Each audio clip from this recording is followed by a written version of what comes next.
Assalamu alaikum. This is Katie Miranda on my podcast. Today I have a very interesting guest, a big departure from what I usually talk about. Today we have Abdullah Alrebh. He is a professor of sociology at Grand Valley State University. He has a PhD in sociology from Michigan State and an MA in Arabic literature from King Saud University in Saudi Arabia. Welcome, Abdullah. Hi, welcome, Miranda. Thank you for hosting me. Could you tell us a little bit, just give people an introduction about yourself? It's a big question. I'm Abdullah Faisal Alrebh. I'm from a tiny town in eastern province of Saudi Arabia called Awamiya. Live in the Gulf area in eastern part of Saudi Arabia. I came to the United States after I finished my master's degree in Arabic literature from King Saud University in Riyadh. I studied my second master in sociology of religion and my PhD in political sociology from Michigan State. I taught in some institution in the United States before I moved to Grand Valley in 2016 to start my career here as the professor of religion and social theory. I get tenured last year, so now I'm promoted to be associate professor. In addition, I am a research fellow or non-resident scholar at Middle East Institute in Washington, D.C., and the editor-in-chief of Michigan Sociological Review. Cool. Yeah, my interest area is in Middle East, social mobility, and religious authority. Okay, awesome. So the reason I brought Abdullah on is because I visited Saudi Arabia for the first time in December 2021, because my husband is from there and we took our toddler there for the first time. And I was really quite struck by some of the glaring differences in the cultures. But there's one thing I brought Abdullah on to talk about specifically today, and that's the fact that homelessness does not exist in Saudi Arabia. And the reason I wanted to interview Abdullah is because the way the homeless situation is discussed here in America, it's about what to do with homeless people, how to get them off drugs, how to get them off the street. But there's never a discussion about what has failed in our society that led us up to this point.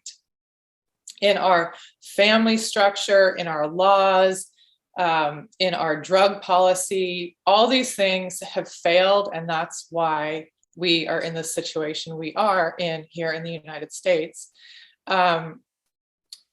In our culture, we kind of just, we just accept homelessness as a fact of life, that there are always going to be homeless people. And in many of the cities, such as the one I live in, Portland, Oregon, there's a huge population who live on the street. And going to Saudi Arabia showed me that that does not have to be a reality of modern life. So, Abdullah, lots of questions for you. Can you tell us why there is no homelessness in Saudi Arabia? First of all, I want to say sorry. We didn't meet each other in Saudi Arabia. I was there in December. Oh. And I left in January 10th. So we missed this opportunity to meet there. The idea of homeless, I think it's related to the three dimensions of any society. In any existing society in this world has three dimensions: political, economic, and social. So each one of them contributes to any social fact in any given society. When we compare industrial capitalist society such as American society with a monarchy such as Saudi Arabia, it's a renter state, which means the state practice the role of father, but like a state who is responsible about generating the wealth of the household, which is the country, basically oil, and distribute it to people. It's different from what we see here as a society based on individualism. Yes, individualism in the United States came from the Protestant ethics, which means that people are responsible about themselves as individuals because their relationship with their God is direct. So we secularize such a belief. In Saudi Arabia, if we try to apply the three dimensions, first, politically, state is responsible about solving a lot of issues. One of them, security. If you have people who are homeless and they don't have shelter, and you don't have a suitable system for them to survive, they're gonna turn to be a threat to the security of the nation. So the government try to find some ways. Socially, people feel ashamed if a member of their family, even if it's third or fourth cousin, if they are homeless, you need to find a way to help them, even if you give them some help in order to be able to rent a place such as slums or whatever we call. Third one, the economy is not based on individualism more than the involvement of the state, which is mixed with the political one. So the state generate religious tax called zakah, and they put it in the formal institutions of charity that they try to provide at least a shelter, even if it's not a shelter that people would find it the best or at least the acceptable one, but at least homeless is not an option in a country such as Saudi Arabia for these reasons. Okay, that's really interesting what you said about the zakat, which is the tax that we as Muslims pay at the end of Ramadan. But here in the United States, we also pay income tax. So it's like we're paying tax here. You guys have to pay tax in Saudi Arabia, but it's like, what happens to that money? Why is it not lifting these people up the way it would in Saudi Arabia? Or are there just too many people here in the United States that need help versus Saudi Arabia? You know, it's like both societies are being taxed, yet we have the homeless problem, you know? Yeah, first of all, poverty exists everywhere, including Saudi Arabia. Yeah. But homelessness in a country such as Saudi Arabia represent a security threat that government must take immediate action. Tax in the United States is really interesting because I understand this gradually since I came to the United States in 2007, and I found out that I have to pay 6% in my groceries when I buy things. You guys in Oregon don't have. Yeah, we don't have sales tax. Oh, I'm jealous of you guys. Okay, and here's the thing: we pay tax 30% as working class people. Okay, middle class people pay tax, and the tax being deducted from their salaries and goes to support poor people. Here's the question: how about upper class? Tax system in theory is wonderful in the United States. In practice, rich people, they don't pay taxes. They have many ways to help them to escape taxes, especially with the online projects. Okay, some of them decide to don't receive salary from the companies that they own most of their stocks, and they are the CEOs of them in order to avoid being taxed. Okay, those big companies, Amazon, Facebook, and that's what our former president did. which is Donald Trump.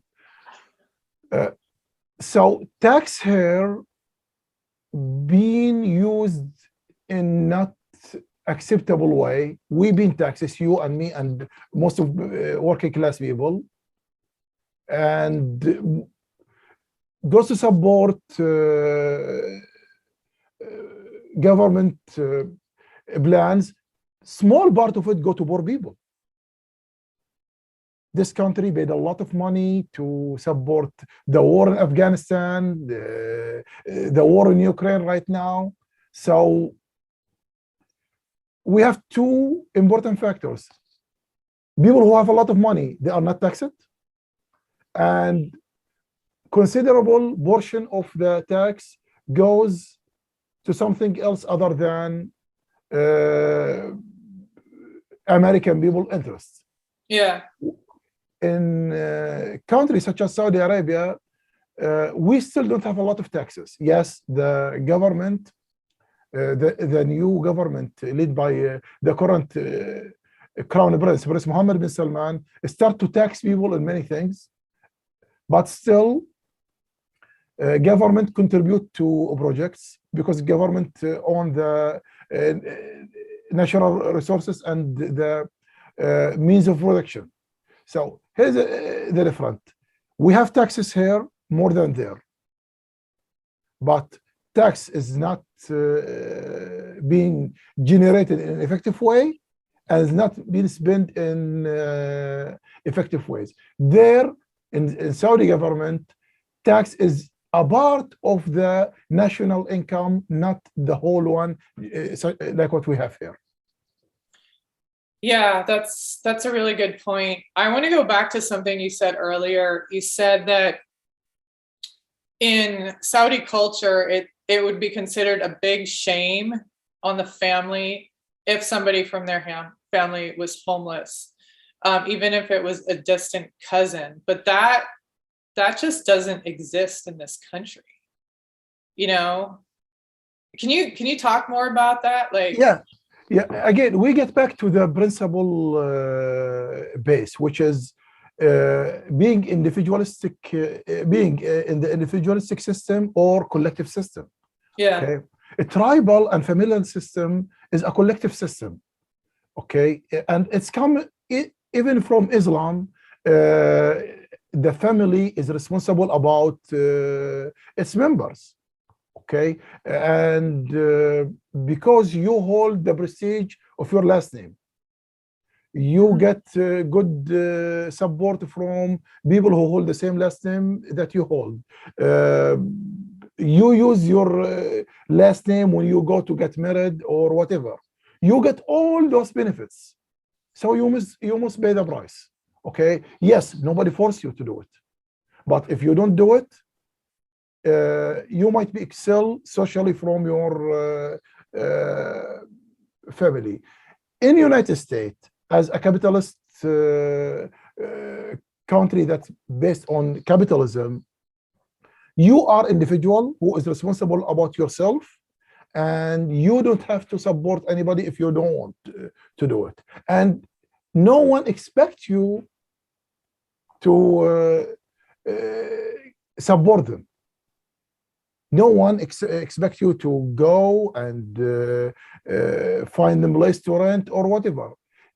You should go to ask NGOs to support you, and NGOs doing this as a charity, not as a social obligation, such as what we see in collective societies such as Saudi Arabia and neighboring countries. So have you ever seen a homeless person in Saudi Arabia ever? Yeah, we have a few in Saudi Arabia, and it's different from a place to other. We don't have a lot of homeless. We have few of them, and they may have their own conditions. I think it's been declined now. To best of my knowledge and my personal experience, most of homeless people that I met in my life had mental issues. Mm-hmm. So they left their families and stay in farms or wherever they decide to stay there and receive some help from people. Okay, people may give them food, may give them clothes. Some of them still, their family members chase them to give them help. That's the best of my knowledge. I don't have any statistics about homeless in the Middle East in general and GCC countries in particular, including Saudi Arabia. Yeah, well, I didn't see a single person camped out. While in Portland, for example, I saw a lot of them, and homeless is a lifestyle, by the way. You may see some homeless people, especially in Portland. You see some of them wearing neat clothes, having fancy dogs, and sometimes you ask yourself, this dog costs a lot of money. Mm-hmm. And it's part of lifestyle that some homeless people adapt. I'm not saying all homeless people choose to be homeless, but some of them can escape it if they want. Yeah. I think I saw one woman begging in Saudi Arabia while I was there, but that doesn't necessarily mean she's homeless. And this is illegal, by the way. Really? Oh yeah, this is illegal. And I know a friend of mine who used to work in Ministry of Social Affairs, and he was responsible about chasing beggars and put them in a van and bring them to the office and investigate why they are doing this. The majority of them are foreigners who sneak the borders. Mm-hmm. Or arrive to Saudi Arabia as refugee, and then they start to beg. Okay. Some of them have it as a profession. Yes, for sure, we may have some of them really in need, and they don't know how to seek the resources from the government or the NGOs. So what does the Saudi government do with somebody like that? Since begging is illegal, say they arrest the person, then what happens to them so that they don't go back on the street and start begging again? Based on what I learned from my friend who used to work in this office, he told me if they are not citizens, they're gonna deport them from the country, okay? Or if they have somebody who can take the responsibility and sign a pledge that they would never do it again, they may do that. For citizens, they investigate what's going on and why they are doing this, and usually they don't go harsh with them.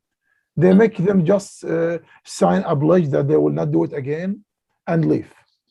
And do they tie that pledge into like the family members somehow, so that the family is somehow responsible?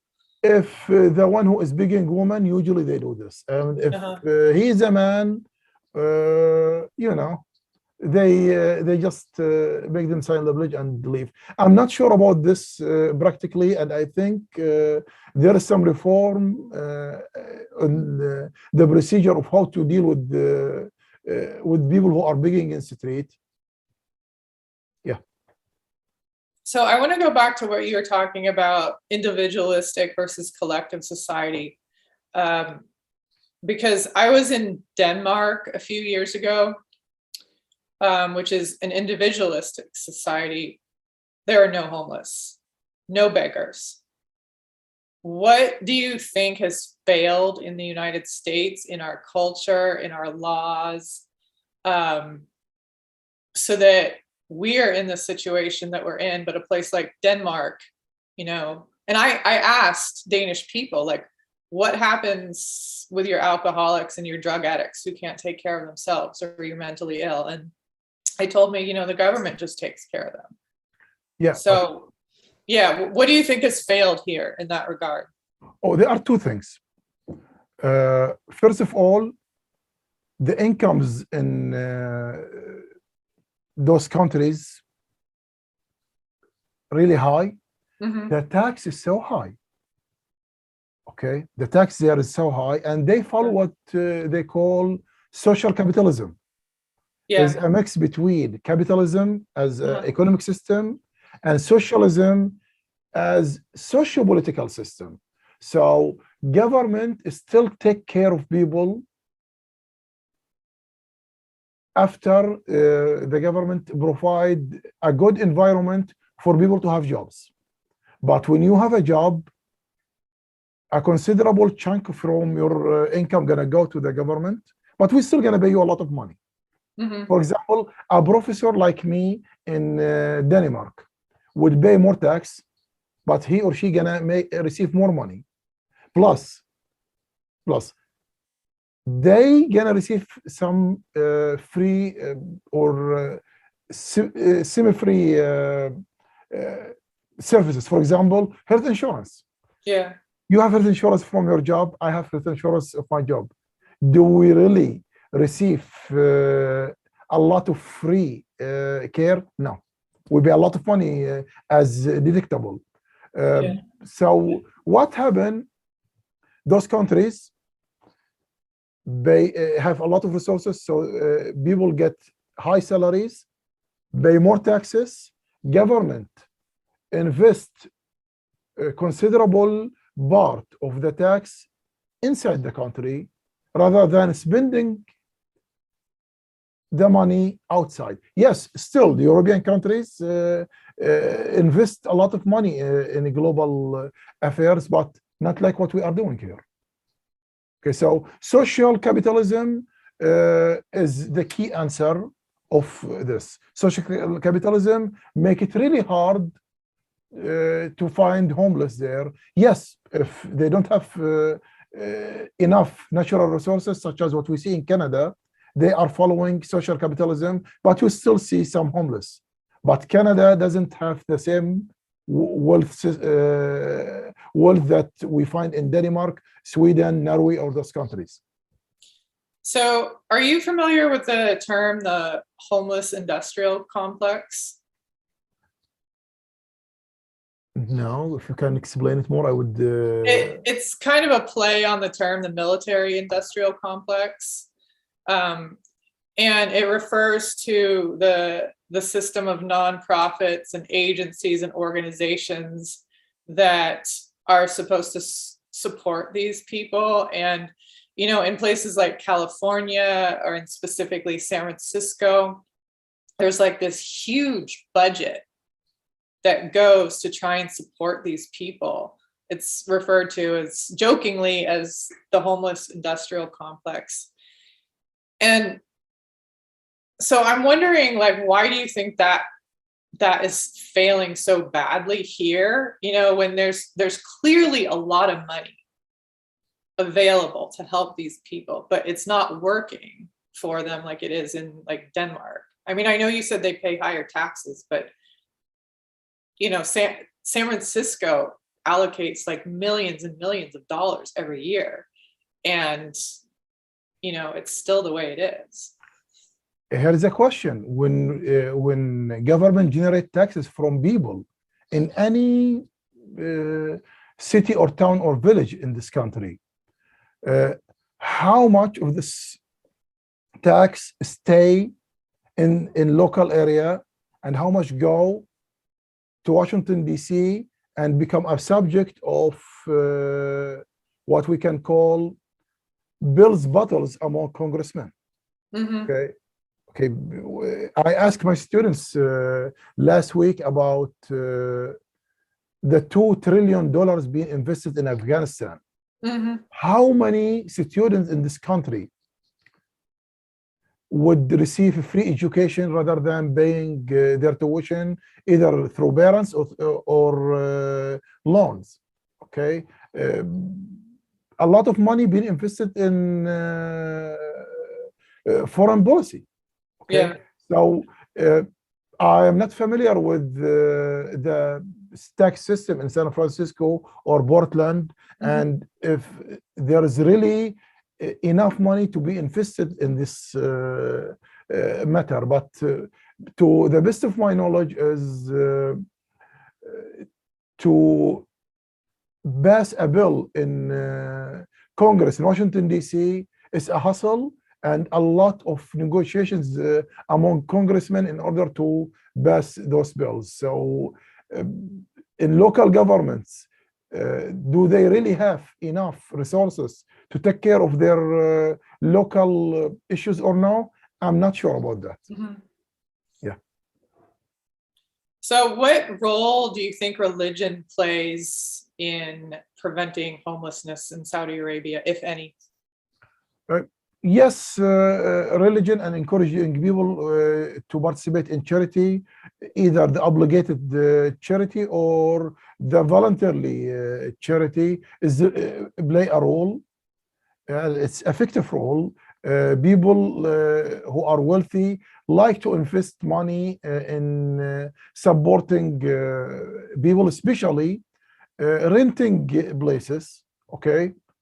Yes, a lot of people, they don't own their houses, but when it's come to be threatened that you're going to be homeless, you're going to find somebody who help you to find an apartment or so to survive there as a shelter, not a fancy house or appropriate house that you want, but at least they're going to make sure you are not in homeless. So both government and people who do it as a charity, they think is going to help them in the day of judgment, and they are investing to their afterlife.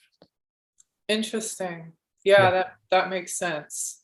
Whereas I think a lot of people in the United States, they're secular and they don't think about things like that. We have a lot of people who are secular and still donate a lot of money. But here's the thing, because people, when they donate because they like to support. They don't think about afterlife. They may donate to many things. For example, think tank in Washington, D.C. They receive a lot of donations. Okay, with whole respect to people. Ideas about animal rights, dogs and cats shelters, many things people may donate for based on secular ideas. So people feel happy to participate or to contribute in making society as a better world. So if it's based on religion, usually you spend money, you donate money that cover the basic human need. If you are secular, you're gonna donate based on your interest. Okay, so that's the difference between somebody who donate and seek his or her own salvation, and somebody who donate because they think they are obligated to support the society in general. Yeah, that's a really good point. Yeah. Do you think there's anything that American policymakers and lawmakers can learn from Saudi culture in terms of how you guys prevent homelessness from happening? I think this is hard to be addressed in this way, because here's the thing. You have a capitalist country with more than 300 million, and you have a wealthy country with 30 million. Different laws, different social habits. It's really hard to ask any of them to learn from each other. So I think if we want to compare United States with Saudi Arabia, we can compare them based on when we say the term football. Football that American people call soccer here, but United States, but American people, when they say football, is not a ball and people play by hand. So the same thing here. When we think about government that's obligated to provide jobs and security and all of that, the government basically may say, but we don't own the resources. While the government in countries such as Saudi Arabia or GCC countries, they own the resources. So they take the oil of the from the earth and sell it and spend it on their own people. Yeah. Yes, country like Saudi Arabia and neighbor country, they don't generate a lot of taxes like what we see here. I think what we need to learn from other countries is how to make sure that rich people don't escape taxes. Interesting. Okay. To be fair, look what happened in Saudi Arabia now with fighting corruption. The government come after people who belong noble families, who used to be really powerful, and investigate their money. We don't need to do this in the United States. We need at least to make sure that people who own those huge companies, why they don't pay taxes. Yeah. Why somebody who run for a president position, no one know about his tax reports. And the other one, which was Biden that time, when they raised questions about his son wealth, he couldn't answer. So both of them, when we talk, we need to address both sides. I think what we need to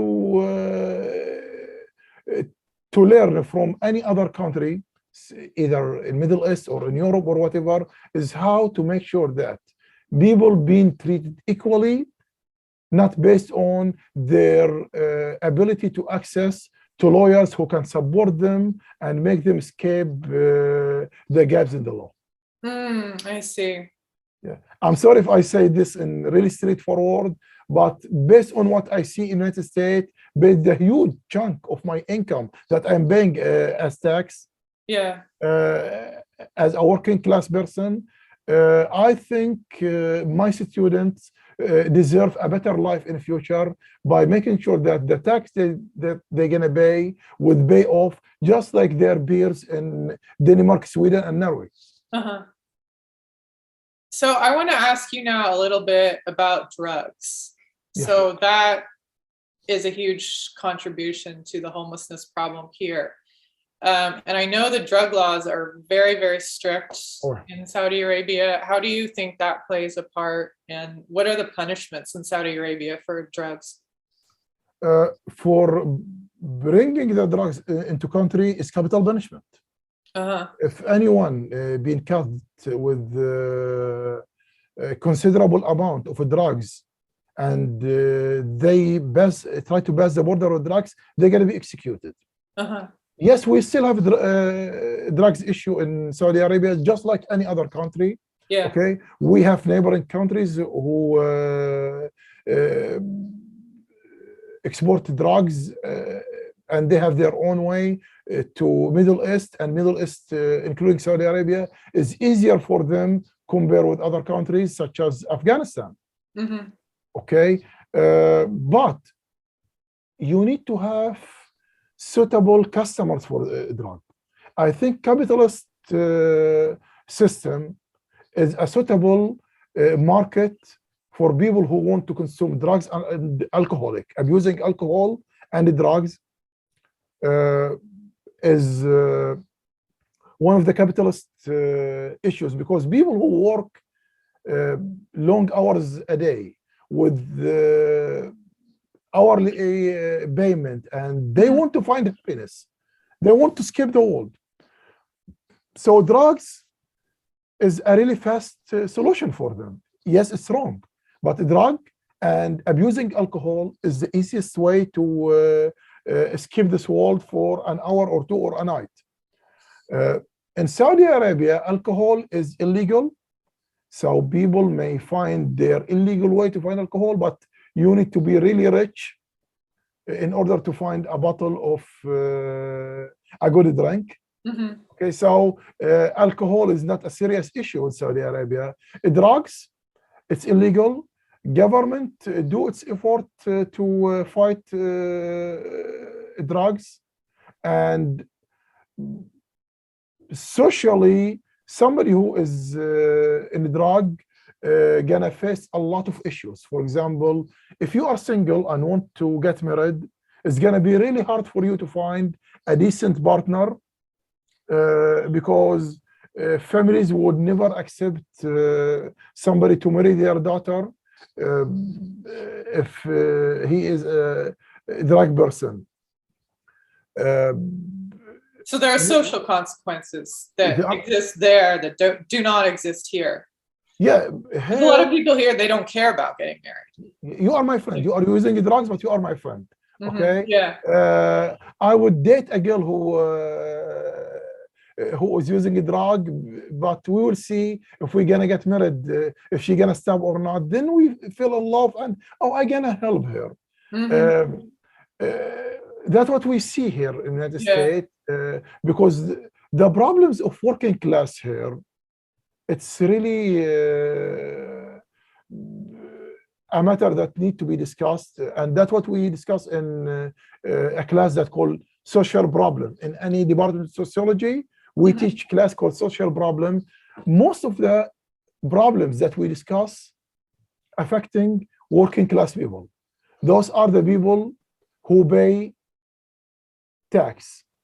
Those are the people who barely survive with working long hours. So if they don't have a hope that come from family, they would move to use drugs. Look what happened during the Cold War, especially up to 80s, when American family was a matter. Drugs being declined compared with civil rights movement, with the Vietnam War and all these things. So when United States focused on American family to fight communism, drugs was not an option. So government goes so aggressive with drugs, but making sure that people have family, and family give people hope. Today, the interest to have family being declined. Yeah. Whenever I ask my students, and I'm teaching in a really conservative part of this nation, I'm in Grand Rapids, Michigan, one of the most conservative areas in the nation. I have a considerable number of my students are not interested in getting married. Why do you think that is? Individualism. Individualism make people want to escape the responsibility, the commitment. Okay, so if I don't have commitment, I'm gonna be by myself. When I be by myself and over individualistic, abusing alcohol, which is legal, or abusing drugs, which is still illegal, but people find their own way. It's a personal decision. Okay, I have my health insurance. If I die, my insurance gonna take care of my body. So I think the problem is government need to focus on on the social problems of middle class and working class, and take care of them, encouraging people to establish family. Yes, we still have some good actions, such as if you are married and you have kids, your tax gonna be better compared with people who are single. Yes, but I think government need to invest more on serving working class people. I don't want to speak as a Marxist sociologist. I'm Weberian, not Marxist, but you're not Marxist? No, I'm Weberian. You're what? Weberian. What is that? I do most of my research based on Max Weber. Oh, okay. So, I don't know who that is. Yeah, Max Weber. There are three great founders of sociology: Karl Marx, Max Weber, and Emil Durkheim. And each one of them represent a school of thought in sociology. Oh, okay. Yeah, so I follow Max Weber theories, and Max Weber is the one who wrote the famous book that called The Protestant Ethic and the Spirit of Capitalism. And he experienced he expressed his ideas of capitalism and how people practice capitalism based on some religious ideas. Uh-huh. Yeah. Okay. So that's the theory that you follow. Yeah. So I think any country want to solve those major social problems, drugs, homelessness, mass shooting, bullying, or dropping from schools,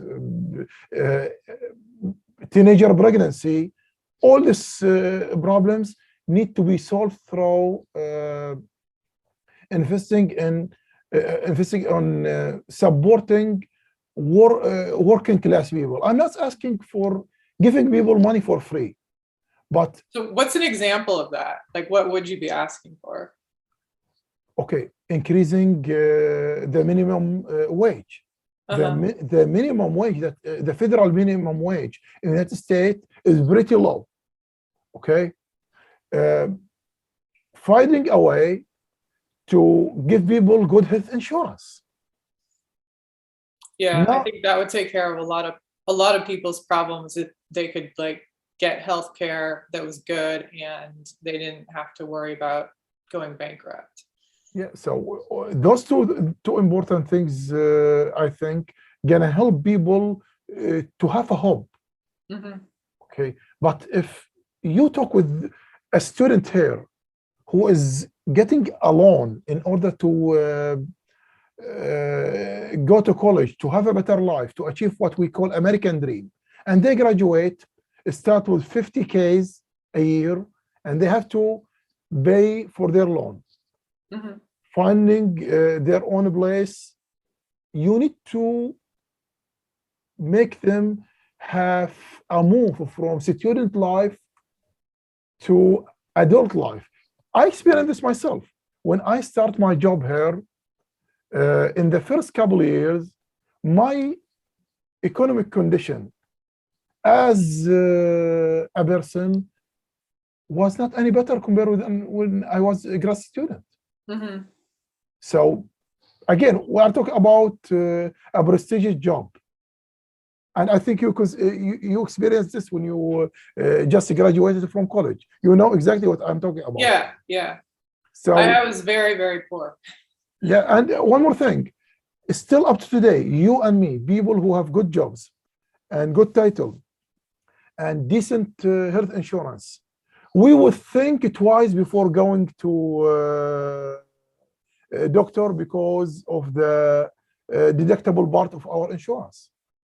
Why we are doing this? I think all these questions need to be answered in order to solve this problem. If I compare this with what's going on in Saudi Arabia, Mm-hmm. yes, it's not perfect, okay? And we still have a lot of social problems. No one can deny this. Poverty exists. Health system need to be reformed. But every Saudi citizen can go to the doctor and they don't have to pay anything, right? Yes, that's what we have now. We have good service there. I think when we want to compare what happened in the United States, we should not compare it with what happened in our interstates such as Saudi Arabia. Let's compare them with European Union and how they practice capitalism, but they still have social part, take care of people. Because here's the thing, if you don't take care of poor people, you're going to affect the security. You will invest more in mental health care, police departments, and other resources.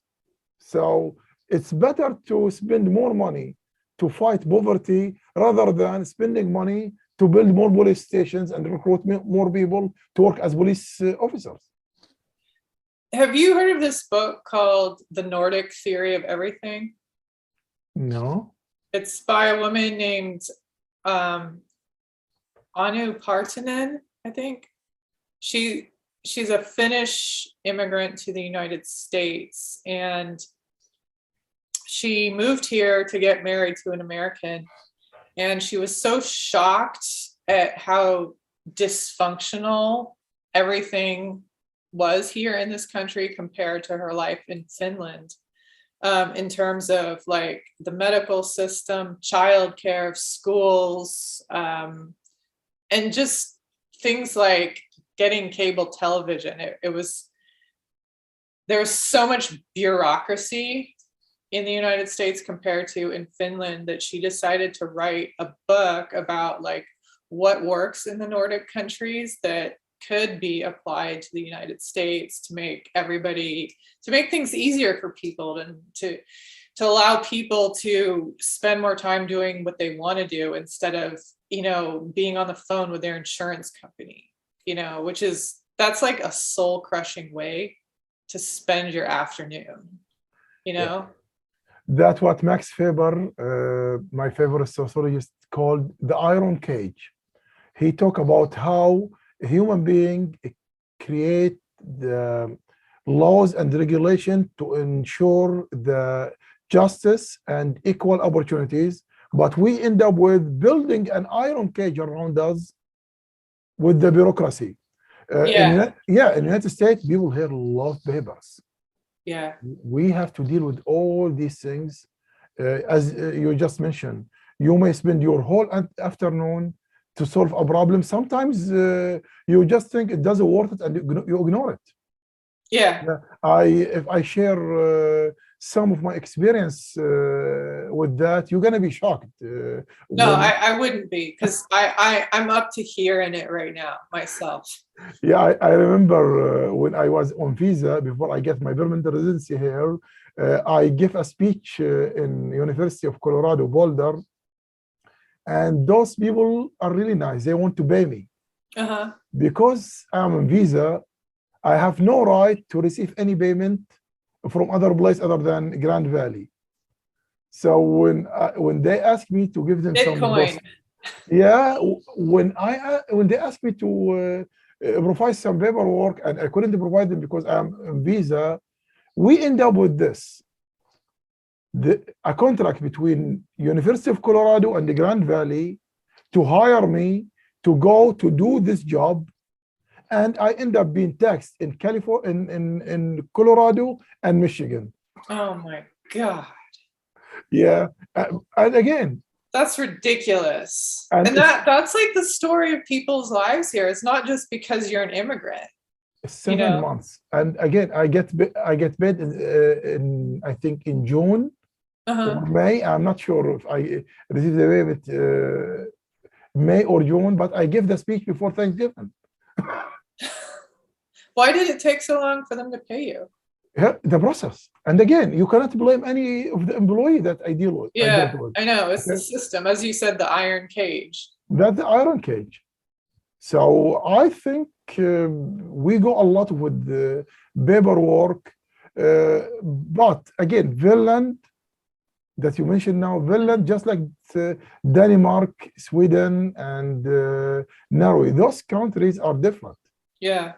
Yeah, those countries are different, and they have less people. They pay outstanding salaries. They deduct a huge tax, and they invest large portion of their tax inside the country. So it's normal to don't see the same level of problem that we have here in this. Yeah, well, thank you so much, Abdullah. This was very interesting and enlightening. I guess I was sort of hoping to realize that there was like something we could learn from Saudi culture and apply it here to help solve this problem. But after talking to you, I think that that's not really possible. I don't think Americans would, we're not going to become a collectivist society, for one. And we have this, as you say, iron cage, and I don't even know how to dismantle that.